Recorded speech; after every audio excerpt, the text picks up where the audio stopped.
Imagine, you're asleep in the safety of your own home. Your family is just a few steps away, and then, without warning, you're stabbed to death by your own twin brother. A Texas teenager claimed exactly this, that he killed his sister while trapped in a dream, walking in his sleep. But was it really a medical mystery, or a cold-blooded murder disguised as an accident? Tonight, we uncover the chilling story of the Elliott twins.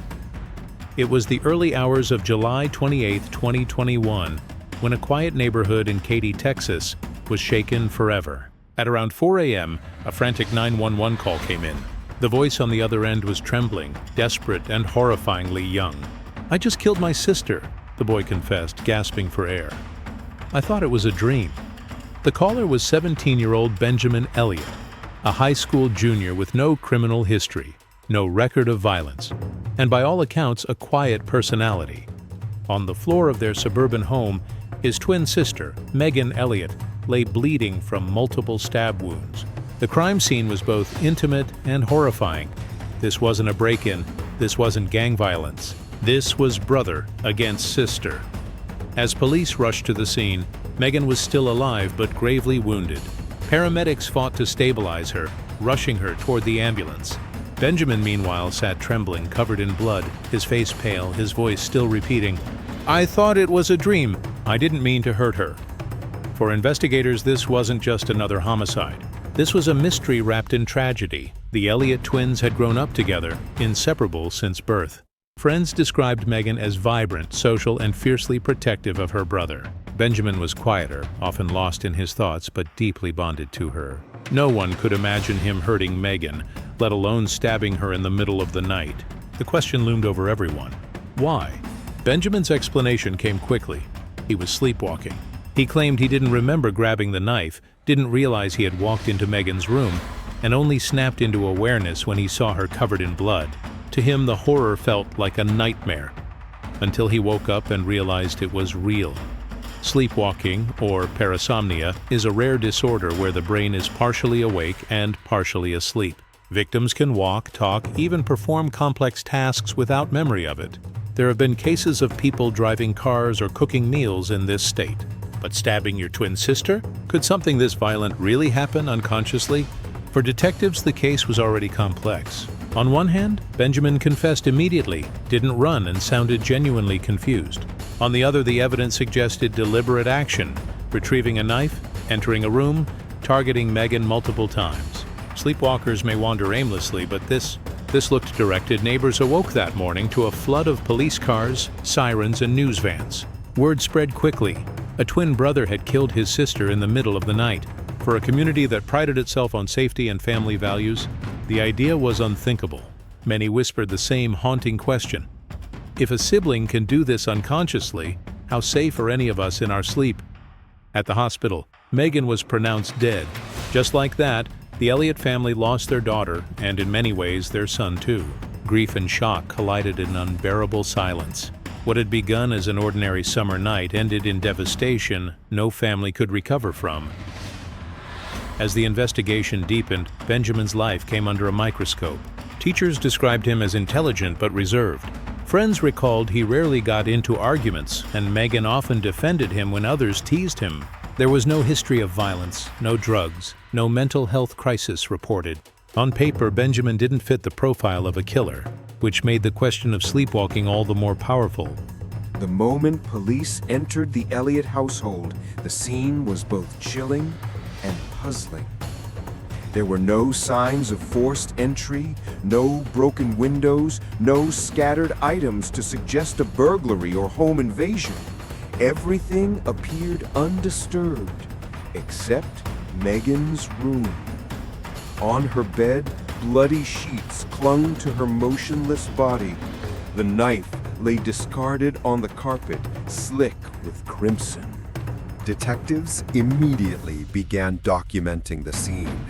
They photographed the knife, the blood patterns, and Benjamin's clothes. His shirt and hands were soaked, his face pale, almost detached.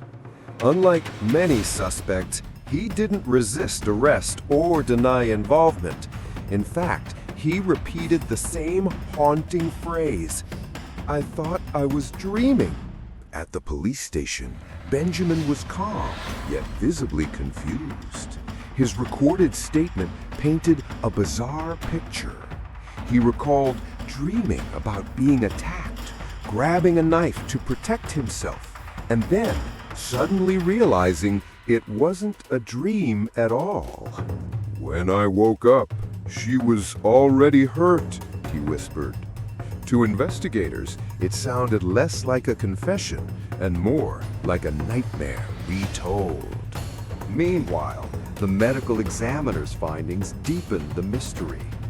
Meghan had been stabbed multiple times, each wound deliberate, precise, and delivered with significant force.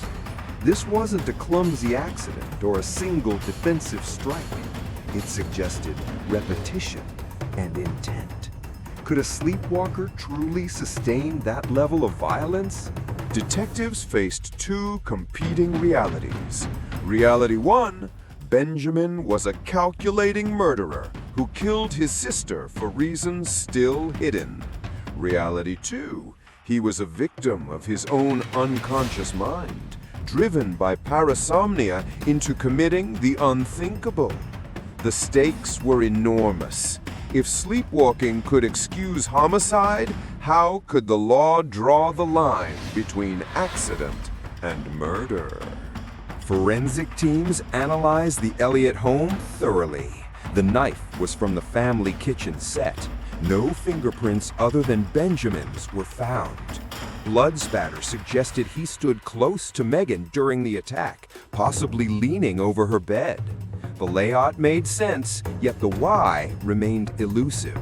There was no diary, no online searches about violence, no hidden motive uncovered. Benjamin's parents were in shock. They told officers that their son had never shown signs of aggression.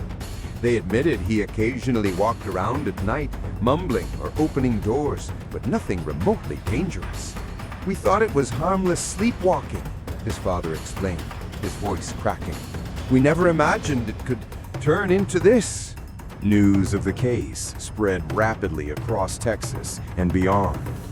Headlines splashed phrases like "sleepwalking killer" or "dream or murder." The story fascinated the public because it blurred the line between medical science and morality. Was Benjamin a cold-blooded murderer or an unlucky boy trapped by his own brain? Psychologists were called in to evaluate Benjamin. Initial assessments found no signs of psychopathy or antisocial personality traits. He wasn't manipulative, violent, or detached from reality. Instead, he appeared remorseful, confused, and haunted by what happened. Experts noted his story of dreaming fit with classic parasomnia patterns, but also warned that true sleepwalking homicides were extremely rare. Detectives remained cautious. Rare or not, they argued, Benjamin's actions were too specific to be unconscious. Choosing a weapon, walking directly into Meghan's room, and stabbing multiple times all suggested intention. To them, sleepwalking was an excuse, not an explanation. But with no clear motive, their case felt weaker than most homicides. Back at school, classmates reacted with disbelief. Some remembered Meghan as outgoing, protective of her brother, even covering for him when he was teased. Others recalled Benjamin as shy, quiet, and sometimes withdrawn, but never threatening. Their bond as twins was well known. The idea that one would kill the other shattered every assumption. As prosecutors built their case, the defense prepared its strategy.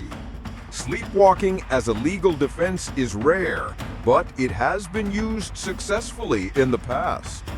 Cases from Canada and the UK documented defendants acquitted after killing while sleepwalking.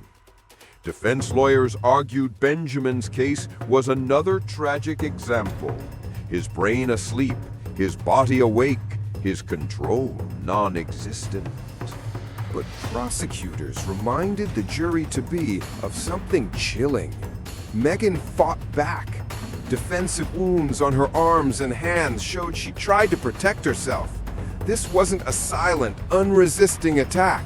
There was struggle, screams, and pain. Could Benjamin really remain unconscious through all of that?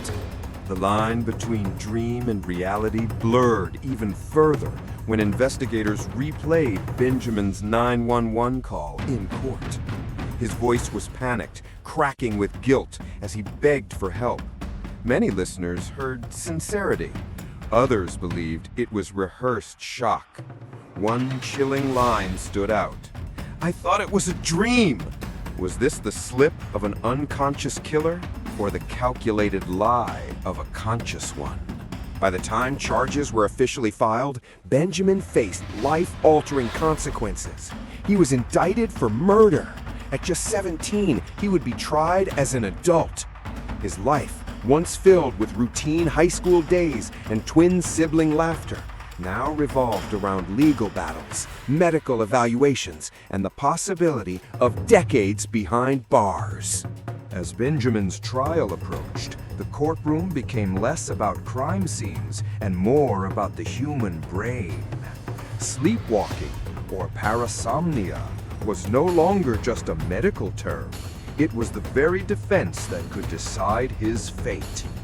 To understand whether Benjamin could truly have killed his sister unconsciously, jurors needed to understand what science had to say. Sleepwalking occurs during the non-REM stages of sleep, when the brain is not in deep rest, yet not fully awake.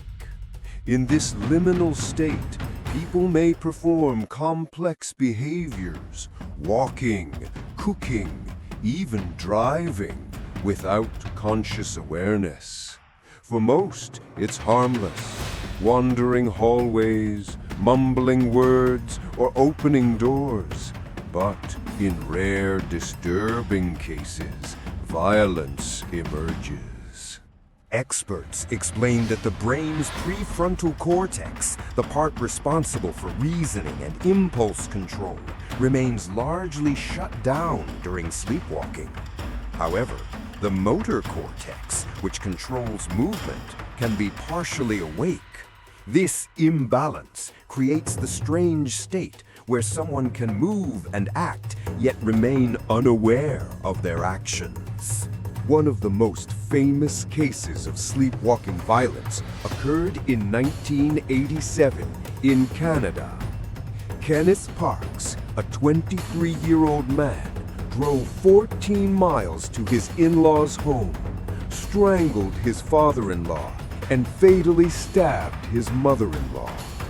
Later, he turned himself in at a police station, horrified at what he had done. Medical experts testified he was indeed sleepwalking. He was acquitted. Another example came from the United Kingdom in 2001. A man named Jules Lowe was accused of beating his father to death. Lowe claimed to have no memory of the crime and argued he was sleepwalking.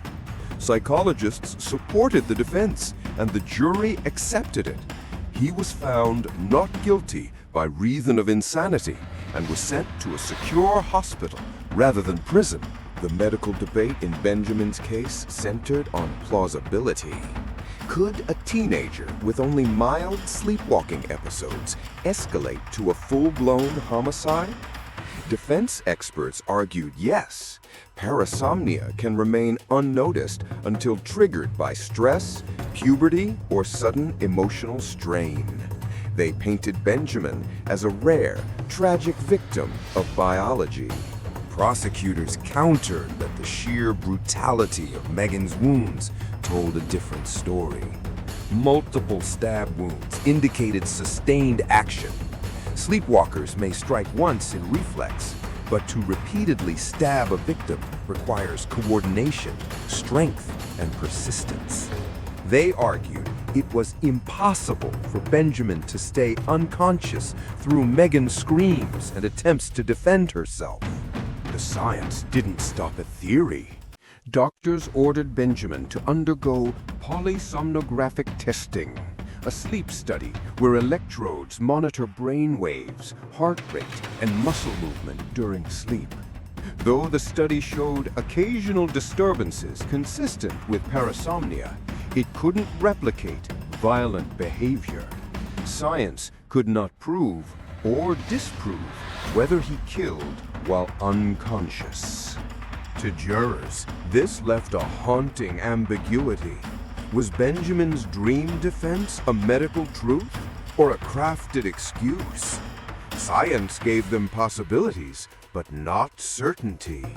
And in the world of law, uncertainty often favors the prosecution, because murder requires proof of intent, and the jury needed to decide if Benjamin had it. Meanwhile, the media sensationalized the story. Headlines compared Benjamin to past sleepwalking killers, often exaggerating details for shock value. Some outlets portrayed him as a victim of his brain. Others painted him as a manipulative murderer, exploiting science. The public was divided, half fascinated, half horrified. Meghan's friends, however, had little patience for the scientific debate. To them, the facts were simple. Meghan was dead, and her twin brother had done it. Whether he remembered or not didn't matter. "She's gone," one classmate told reporters. "Nothing can excuse that." Their grief cut through the clinical jargon of court testimony. For Benjamin's defense team, humanizing him was critical. They reminded jurors he had no history of violence, no motive to hurt Meghan, and no gain from her death.